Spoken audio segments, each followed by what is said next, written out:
नमस्कार, परिवर्तन news channel में आप सभी का स्वागत है। चैनल से जुड़ने के लिए लाइक, सब्सक्राइब, कमेंट एवं शेयर करें। पी अपडेट में डॉक्टर अरुण कुमार राज ने बाजारों की खरीदारी के बारे में जानकारी साझा किया है। जब आप कार खरीद रहे हैं तो जरूरी बातों का रखें ध्यान। कागजात, बैंक की बात, बीमा, छूट देने की बात एवं बजट। वहीं ललिता कुमारी गृहिणी ने स्वास्थ्य संबंधी बातें की हैं। जब मां बनने के बाद पीरियड नहीं होते हैं तो क्या है कारण, जानने के लिए सुने बात। नमस्कार, मैं डॉक्टर अरुण कुमार।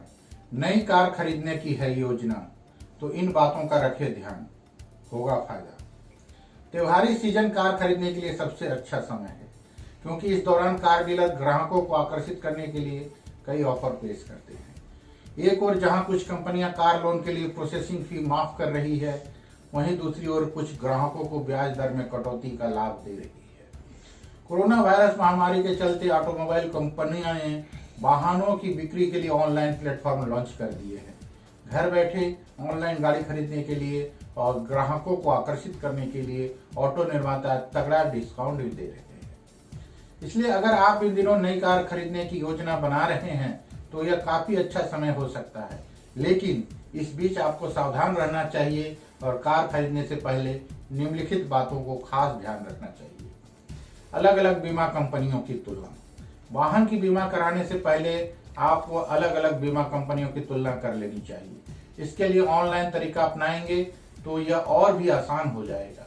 डीलर की ओर से दिए जा रहे बीमा को जरूर क्रॉस चेक कर ले। ऐसा इसलिए क्योंकि डीलर अपने कमीशन के आधार पर आपको बीमा पॉलिसी देते हैं। सभी ऑफर्स की करें तुलना। हाल ही में देश के सबसे बड़े बैंक भारतीय स्टेट बैंक ने कार लोन की ब्याज दर घटाकर 7.50% कर दी है। वहीं HDFC बैंक ने प्रोसेसिंग फी पर 50% छूट की पेशकश की थी और PNB ने 31 दिसंबर तक 100% छूट का ऐलान किया था। इसलिए ग्राहकों को कार खरीदने से पहले इन सभी ऑफर्स की तुलना कर लेनी चाहिए। गाड़ी के पेपर्स की ठीक से करें जांच। कार की डिलीवरी लेने से पहले एक बार गाड़ी के सभी पेपर्स की ठीक से जांच करें। डीलर की तरफ से कार से संबंधित जो पेपर्स आपको मिल रहे हैं, क्या वह सही है, इस बात की जांच आपको ही करनी होगी। आपको कार के पेमेंट के papers, permanent registration certificate, insurance paper, manuals, warranty card, road side assistant number और सभी ग्रुप जैसे अहम डॉक्यूमेंट चेक करने चाहिए। सभी छोटे बड़े खर्चों की रखें जानकारी। लोन लेने से पहले ग्राहकों को सभी छोटे बड़े खर्चों के बारे में पूरी जानकारी होनी चाहिए। ग्राहकों को पहले ही लोन से जुड़े सभी खर्चों का पता होना चाहिए। इनसे processing fee, late payment fees, prepayment fees आदि शामिल है। ऐसा करने से ग्राहकों को फाइनेंशियल प्लानिंग करने में भी आसानी होगी और वे आसानी से लोन की किस्त भर सकेंगे। जरूरत के हिसाब से लें कार लोन। ग्राहकों को जितने लोन की जरूरत है उसने उतना ही कर्ज लेना चाहिए। कई बैंक ग्राहकों को कार की ऑन रोड कीमत का 80 से 90% तक कर्ज प्रदान करते हैं। वहीं कुछ बैंक 100% तक कार लोन प्रदान करते हैं। अपनी आय को ध्यान में रखकर ही कार लोन ले, ताकि भुगतान के समय आपको कोई परेशानी ना हो। धन्यवाद। आपका अपना डॉक्टर अरुण कुमार। नमस्कार।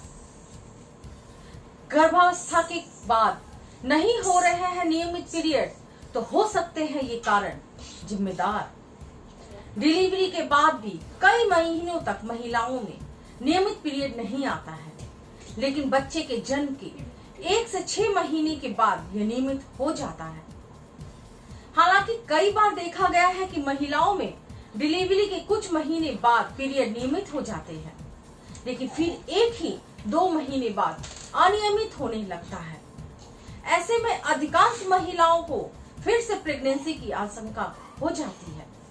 हालांकि कई बार पीरियड अनियमित होने के ये कारण भी जिम्मेदार होते हैं।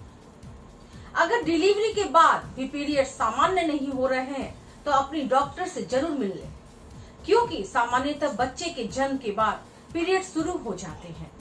लेकिन अगर इनके नियमित होने या खुलकर ना होने की शिकायत हो तो तुरंत ही डॉक्टर से सलाह जरूर लें। कई बार बच्चे के जन्म के बाद रेगुलर पीरियड्स ना होने की समस्या ब्रेस्ट फीडिंग से जुड़ी होती है, क्योंकि ब्रेस्ट फीडिंग और पीरियड्स का सीधा कनेक्शन हार्मोन से जुड़ा होता है।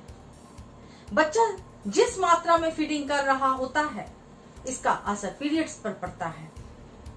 उदाहरण के लिए बच्चे के जन्म के कुछ दिनों बाद पीरियड शुरू होकर फिर अचानक से ब्लड का फ्लो कम हो जाता है या अधिक होता है, तो आपको ध्यान देना होगा कि कहीं बच्चे के फीडिंग के टाइम या समय के अंतराल में परिवर्तन हुआ है क्या, क्योंकि बच्चा जैसे जैसे बड़ा होता है उसकी फीडिंग की मात्रा बढ़ती जाती है। ऐसे में महिलाओं के हार्मोन्स पर असर पड़ता है, जिसकी वजह से कुछ महिलाओं में पीरियड्स की अनियमितता देखने को मिलती है। अक्सर बच्चे के जन्म के बाद पीरियड्स नॉर्मल हो जाते हैं, लेकिन कुछ महीनों बाद पीरियड्स अनियमित हो जाते हैं और प्रेगनेंसी टेस्ट भी निगेटिव आता है, तो यह जान ले कि ऐसा ब्रेस्ट फीडिंग के कारण हो रहा है। लेकिन फिर भी जरूरी है कि एक बार आप अपने डॉक्टर से सलाह अवश्य। मैं ललिता कुमारी, धन्यवाद।